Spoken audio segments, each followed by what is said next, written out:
जिल्हाधिकारी कार्यालयातील कर्मचारी आज एक दिवसीय संपावर गेले असून कार्यालयाबाहेर काम बंद आंदोलन छेडण्यात आले। या आंदोलनात अंगणवाडी सेविकांनीही मोठ्या प्रमाणात सहभाग नोंदवलाय। त्यामुळे परिसरात घोषणाबाजी आणि आंदोलनाचं वातावरण पाहायला मिळालं।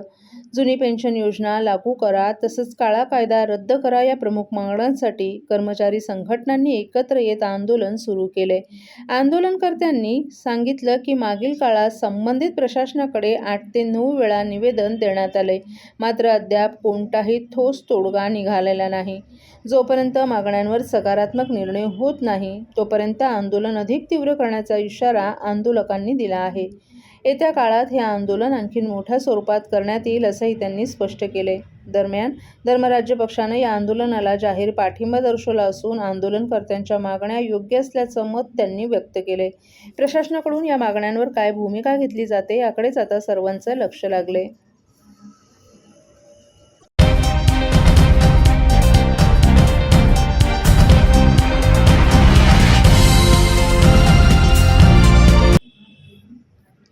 ठाणे महानगरपालिका हद्दीत 8.24 किलोमीटर अंतरावरील झाडे कापण्याची कार्यवाही करण्यात येणार आहे। मात्र ही तोडलेली झाडं कोलशेत येथील लावण्याचे आदेश देण्यात आले होते। मात्र हे आदेश धाब्यावर बसून जिओ टॅगिंगशिवाय सुमारे 300 झाडांची कत्तल करण्यात आल्याचा आरोप करत राष्ट्रवादी काँग्रेस शरद पवार पक्षाचे जिल्हाध्यक्ष मनोज प्रधान यांच्या नेतृत्वाखाली वृक्षारोपण आंदोलन करण्यात आलं।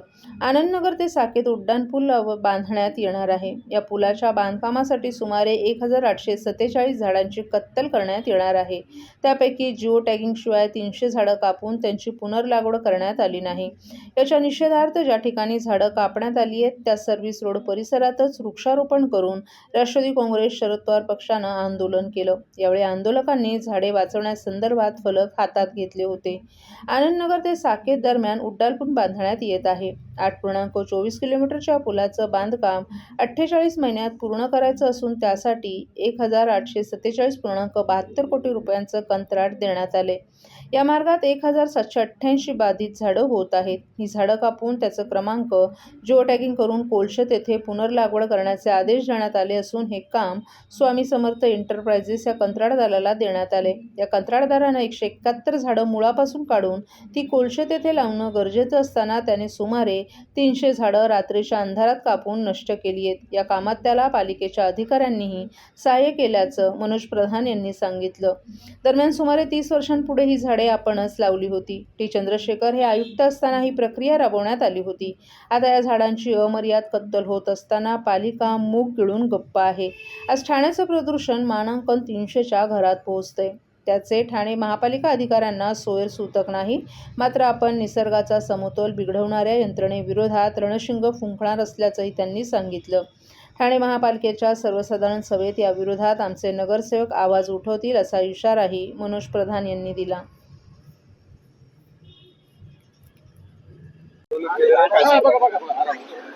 याच्यात दोन गोष्टी, एकच ये ना मनीषा पुढे। मी ही जागा का निवडली त्याचं दोन कारण आहेत। तुम्ही सांगितलं जिथे झाडं तोडली तिथेच आम्ही झाडं लावली।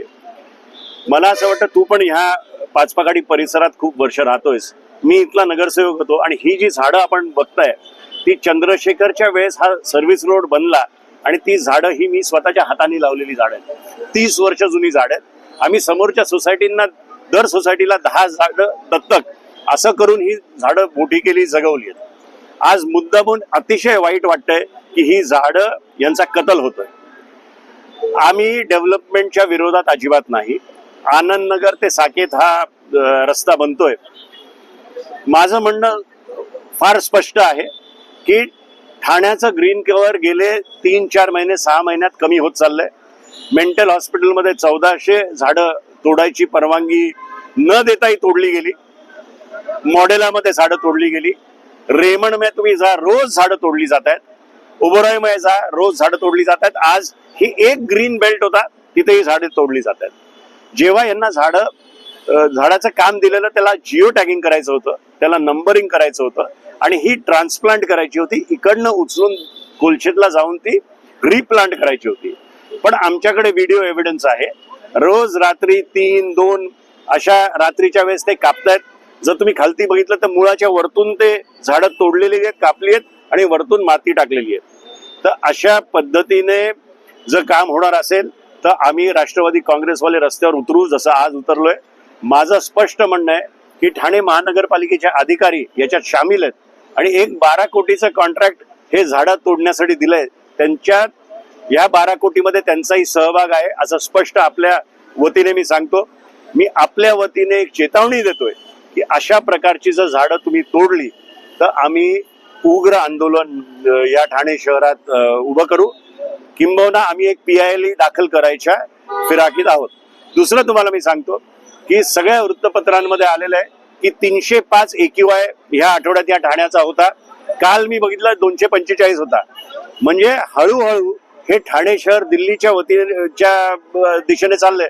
म्हणजे 10-15 वर्षात तर इथे ग्रीन कव्हर उरणारच नाही. तर कोणाला काहीतरी करायला पाहिजे. राष्ट्रवादी काँग्रेसने पहिलं पाऊल उचललेलं आहे आणि एक आम्हाला एक संधी घ्यायची होती ही दाखवायला ठाणेकरांना की उघड्या डोळ्याने तुम्ही पण बघू नका, तुम्ही पण रस्त्यावर उतरा आणि आंदोलनात सहभागी व्हा. ही जी कत्तल चालू आहे या संदर्भात काही आणखीन माहिती आमचे पदाधिकारी सौरभ वर्तक आपल्याला देतील.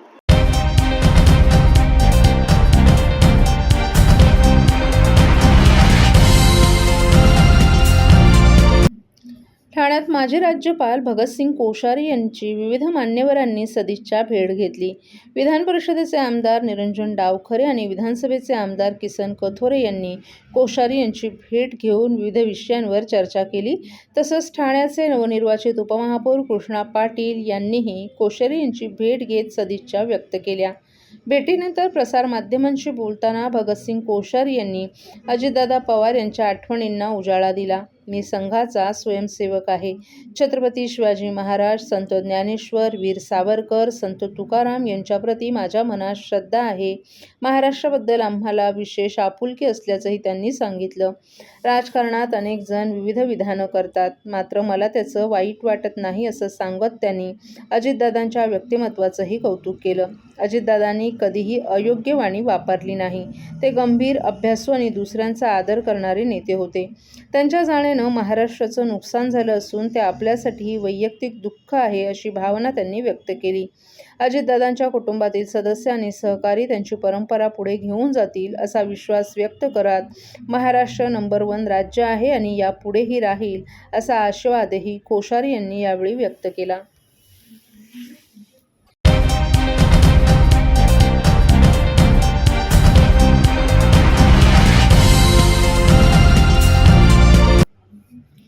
ठाणे महानगरपालिकेच्या महापौर आणि उपमहापौर पदाची निवडणूक 3 फेब्रुवारी रोजी पार पडली. या निवडणुकीत शिवसेनेच्या शर्मिला रोहित पिंपळकर यांची महापौर तर भारतीय जनता पक्षाचे कृष्णा दादू पाटील यांची उपमहापौर म्हणून बिनविरोध निवड झाली होती.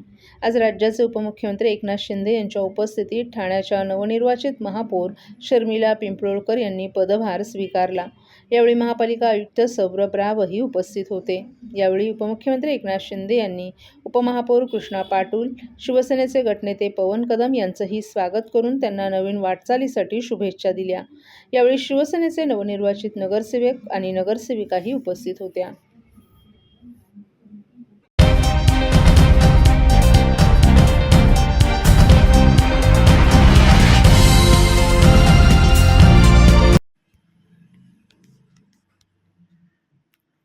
पंडित दीनदयाळ उपाध्याय यांच्या पुण्यतिथी दिनानिमित्त भाजपतर्फे समर्पण दिवस साजरा. भारतीय जनता पक्षाच्या वतीनं पंडित दीनदयाळ उपाध्याय यांच्या पुण्यतिथीचं औचित्य साधून 11 फेब्रुवारी रोजी समर्पण दिवस उत्साहात साजरा करण्यात आला. या निमित्तानं त्यांच्या प्रतिमेचं पूजन करून अभिवादन करण्यात आलं. तसंच त्यांच्या जीवनकार्यावर आधारित व्याख्यानाचंही आयोजन करण्यात आलं होतं. या कार्यक्रमात पंडित दीनदयाळ उपाध्याय यांनी मांडलेल्या अखंड मानवतावाद आणि अंत्योदय या विचारसरणीचा सविस्तर उहापोह करण्यात आला. समाजातील शेवटच्या घटकापर्यंत विकास पोहोचवण्याचा त्यांचा संदेश आजही मार्गदर्शक ठरत असल्याचं वक्त्यांनी सांगितलं. त्यांच्या साध्या, तत्वनिष्ठ आणि राष्ट्रनिष्ठ जीवनातून प्रेरणा घेण्याचं आवाहन यावेळी करण्यात आलं. या कार्यक्रमाला अनिता ठाकूर, नगरसेविका प्रभाग क्रमांक 1B, ज्योती ठाकूर, अध्यक्षा भाजप कासरवडवली यांची प्रमुख उपस्थिती होती. तसंच भाजपचे पदाधिकारी, कार्यकर्ते, शक्ती केंद्र प्रमुख आणि बूथ प्रमुख मोठ्या संख्येनं उपस्थित होते. या कार्यक्रमाचं आयोजन भाजप ठाणे शहर जिल्हा उपाध्यक्ष राम ठाकूर यांच्या पुढाकारानं करण्यात आलं.